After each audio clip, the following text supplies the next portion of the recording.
I wasn't invited to my sister's wedding.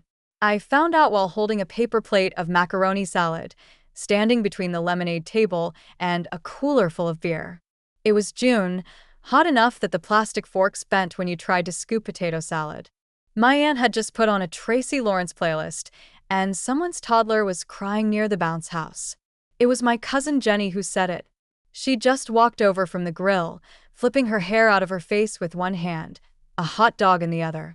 "So," she said cheerfully, "are you flying out for Maddie's big day, or just driving in?" I blinked. "What big day?" She laughed, thinking I was being sarcastic. "The wedding, silly. She's finally marrying that guy with the hair gel. James, right?" I smiled like I knew exactly what she meant. "Oh yeah, right." Then I excused myself to go check on the deviled eggs, which was code for sitting in my car with the AC on high and trying to breathe through the strange, sudden silence in my chest. Meline was my baby sister. I helped raise her after Dad died. I held her hair back when she got sick at her first college party and wired her money more than once when she forgot rent was due. I was the one who mailed her a weighted blanket during her first panic attacks, and the one who stayed on the phone with her the night she thought James was cheating. And now she was marrying him, with floral arrangements and a venue and apparently a guest list that didn't include me. I sat in my car for 10 minutes, trying to decide if I was hurt, angry, or just tired. The answer was yes to all three. Inside the house, someone had cut into the strawberry sheet cake. From the window, I could see Jenny chatting with my mother, who wore her usual soft blue summer dress and looked perfectly composed, as if everything in the world was just the way it ought to be. I looked at the plate in my hand. The macaroni was sweating in the heat. They'd planned a wedding my sister didn't even mention, and somehow I was the only one who looked surprised. I waited 2 days before I called my mother. It wasn't because I needed time to calm down. I wasn't angry exactly. I wasn't even looking for an apology. I think I just needed to hear her say it out loud, that they'd planned all of it without me. She picked up on the second ring. "Hi, honey," she said in that warm, efficient voice she used with store clerks and church volunteers. I could picture her in the kitchen, wiping down the counter with a dish towel, phone nestled between her cheek and shoulder. "Everything all right?" she asked. "I just have a quick question," I said, trying to keep my tone light. "Is Maddie getting married?" A pause, a breath, the sound of a refrigerator closing. "Well," she said, as if I'd asked whether the mail had arrived, "yes, next month actually. We didn't know if you'd be free." I didn't know it was happening. She chuckled lightly. "Oh, Claire, don't be dramatic." That word again, dramatic. It was the same tone she used when I cried at Dad's funeral, and she told me to pull myself together, the same one she used when I called her in tears after losing my job 5 years ago. "Don't catastrophize, sweetheart. You'll land on your feet." I let the silence settle between us.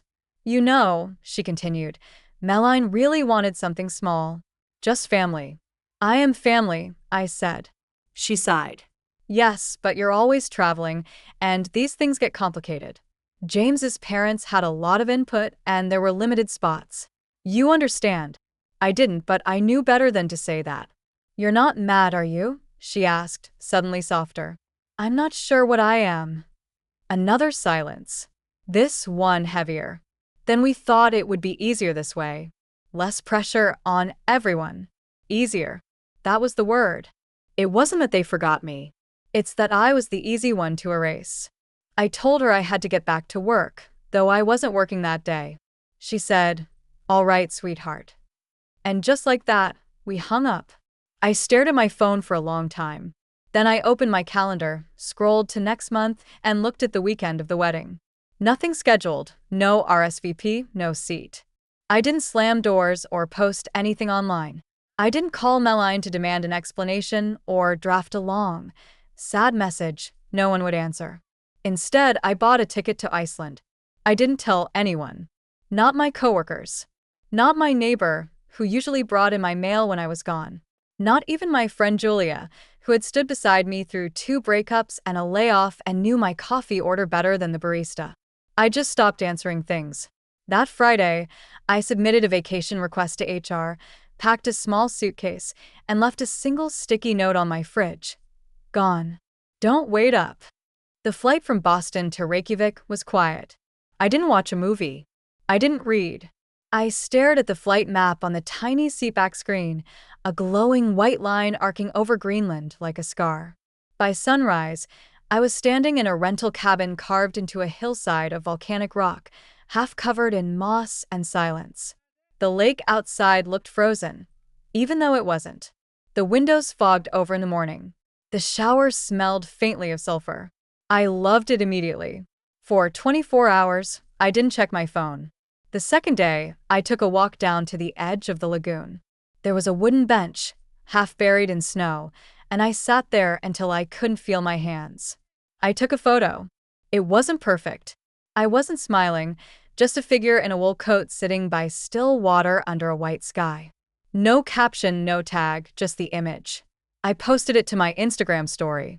Within 10 minutes, the scene list lit up. Meline, my cousin Jenny, my mother. No one said a word. I didn't expect them to. That wasn't the point. The point was that they saw me. Not at the bridal shower. Not at the rehearsal dinner. Not at the wedding planning brunch I hadn't even heard about. But here, in a country of glaciers and steam and silence. I had become momentarily visible. I posted nothing the next day, just lived. I drank bitter coffee from a ceramic mug and watched the fog roll in over the lake. I wrote in my journal. Nothing poetic, just lists of things I didn't have to do here. No small talk, no pretending I was fine, no RSVP, no gift registry, only me and the sound of ice shifting in the wind. I knew the wedding was that weekend, though no one had said the date out loud to me. I figured it out the same way you learn most things your family doesn't want you to know, from social media, inside comments. My cousin Trish had posted a boomerang of champagne flutes clinking beside a caption that read, "Love is in the air." And someone else tagged a boutique hotel 2 hours outside Albany. That was enough. Saturday morning in Iceland was silver and quiet. I sat by the window with a blanket over my legs and watched the light creep slowly across the lake. There were no church bells here, no wedding playlists or bridesmaids laughing behind closed doors. Just snow, steam, stillness. I made oatmeal. I didn't check my phone. By late afternoon, the wedding had likely started. Maybe Meline was walking down the aisle in something lace and sleeveless, our mother crying on cue. I imagined soft lighting, pastel flowers, filtered joy. And somewhere in the photos, there would be a missing chair. Not obviously. They'd have filled the seat or rearranged the row, but I knew where I was supposed to be, and I wasn't there. That night, I posted a new image. It was just my hand holding a ceramic cup against the backdrop of the frozen lake. The sky was lavender. My nail polish chipped slightly on one finger. Nothing glamorous, nothing posed, no caption. Again, the seen by list rolled in within minutes. Meline, our mother, 2 of her friends I hadn't spoken to in years. Still, no one messaged. Still, nothing was said. But this time, I could feel it. The quiet had shifted. It was no longer absence. It was presence withheld. I imagined them scrolling through their phones between dances or desserts, seeing my post in a moment of pause and wondering if it meant something. It did. It meant I knew. It meant I was watching, not out of jealousy or malice, but because I had once mattered here. And now I didn't. Not enough to be invited, but enough to haunt the edge of the frame. I didn't post again for 2 days. Let them notice the silence. Let them fill it with whatever story they needed to tell themselves. I had nothing to add. 3 days after the wedding, I woke up to the sound of my phone buzzing on the nightstand. It was barely 6 o'clock in the morning, and outside, the sky was a pale gray, the kind of color that made you forget the sun ever existed. The phone kept buzzing. Messages, missed calls, more messages. At first, I thought maybe someone had died, but the names on the screen told a different story. Lindsay, Aunt Carol, my mother, then Meline's college roommate, then finally Julia, the only one who ever really told me the truth.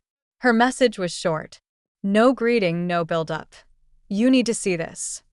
She attached a link, a TikTok, no context, just a thumbnail of what looked like a reception hall, and something blurry flying through the air.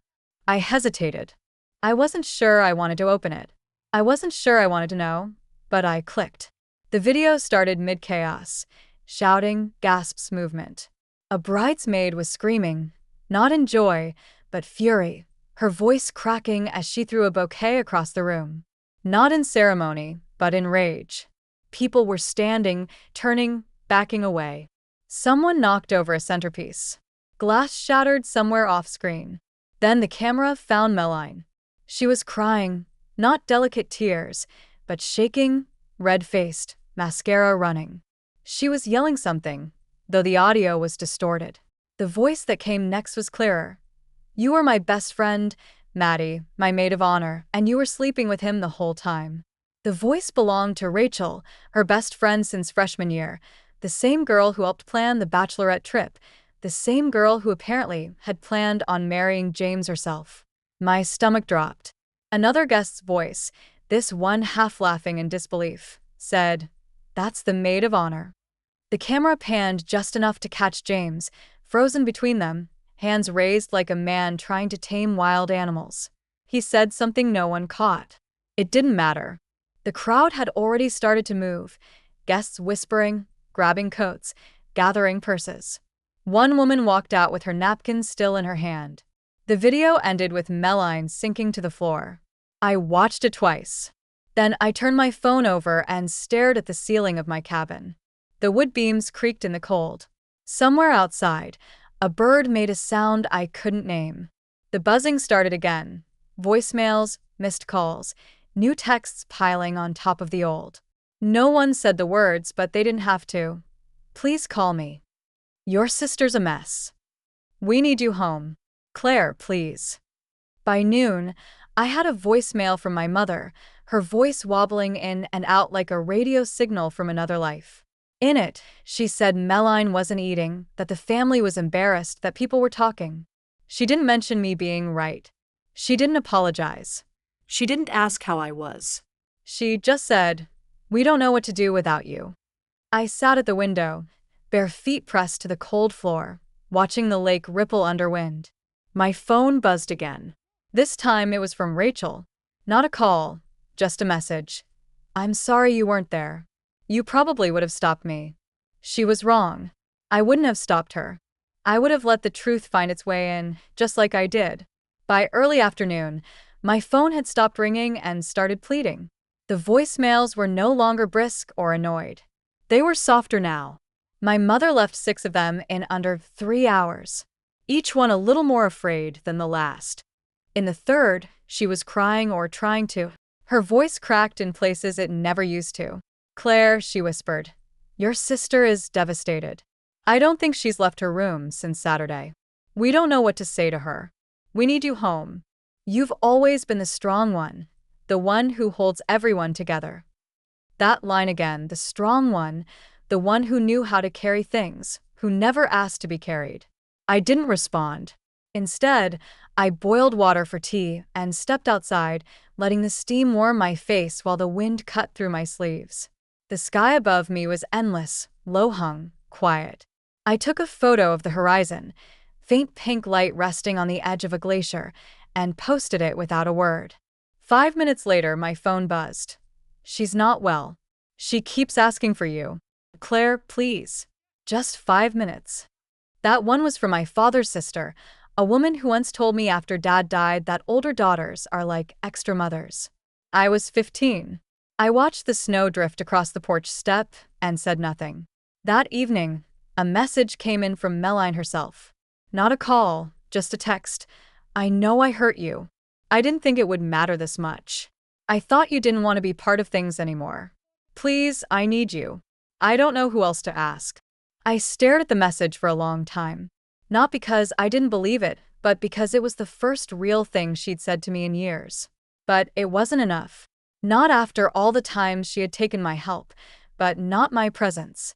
Not after letting me fade out of the family photo without asking if I was still standing there. They didn't miss me. They missed what I did for them. And now that everything was falling apart, they wanted the scaffolding back. But I wasn't made of steel anymore. I had become glacier. Cold, still unmovable. It was almost midnight when the phone rang again. This time, I picked up. Not out of forgiveness. Not because I'd softened. I just didn't want the silence to say everything for me. Claire, my mother breathed, like she'd been holding her voice for hours. I didn't speak. She waited, then filled the space the way she always did, with explanation disguised as care. She's not doing well, she said quietly. Madeline, she barely eats. She doesn't come downstairs. She keeps asking if you've responded. I could hear the clink of something ceramic in the background. Her kitchen, most likely. Probably the same blue teacup she always used when she needed to appear gentler. I wish you were here, she added. I looked out the window of my cabin. Outside, the lake had turned to glass. The sky was low and endless, the kind of cold that made sound feel smaller. I said finally, for years. You just didn't see me. There was a pause. Not defensive, not quick, just still. I didn't know you felt that way, she said, her voice thinner now. You never said. No one asked. She let out a breath, not quite a sigh, just the sound of realizing there's no script left that still works. I'm sorry, she said, but it came out like a question. I didn't answer. Somewhere in the silence, she understood, because for once, she didn't try to fix it. No excuses, no soft rewrites of history, just the sound of her breath, the faint chime of a clock in the background, the quiet of two people realizing something had ended a long time ago. And this was just the echo. Are you coming home? She asked after a while. I looked around the room. The wooden floor, the wool blanket on the chair, the sound of wind against the windows. Everything simple. Everything mine.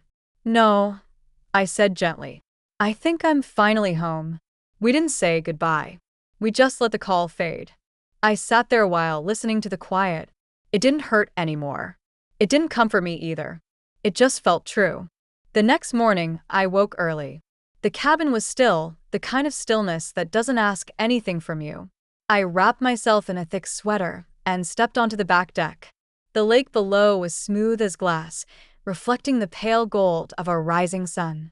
The sky stretched wide and empty, and for once, that emptiness felt like peace. I made tea, scribbled a few lines in my journal, then pulled out the thick stationery I'd brought from home but never used. I wrote one letter, short, plain, no accusations, no lists of what had been done or left undone. Just this. I hope you find peace. I hope you tell the truth. I hope next time the invitation comes before the apology. Claire. I signed it with my full name, folded it carefully, addressed it to the house I grew up in. No return address. I walked into town later that day and dropped it in a red postbox near a bakery that smelled like cardamom and ash. The man behind the counter nodded as I passed, recognizing me from the morning before. Cold today, he said. I smiled. Not as much as yesterday. On the way back, I stopped by the edge of the lagoon. A single bench faced the water. I sat for a while, sipping coffee from a paper cup, watching the steam rise and disappear. My phone was still in my pocket, untouched. When I returned to the cabin, I posted one last photo, a chair, wooden, empty, framed by snow. Beyond it, the lake. No caption, but I knew they'd see it. Not because they followed me, but because people always notice what's missing once it's too quiet for too long. That night, I didn't check messages, didn't scroll, didn't wonder what they were saying back home.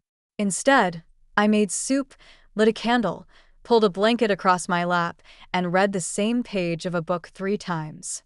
Not because I was distracted, but because I wasn't in a hurry to leave the quiet.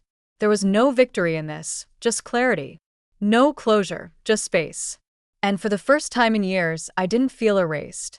I just felt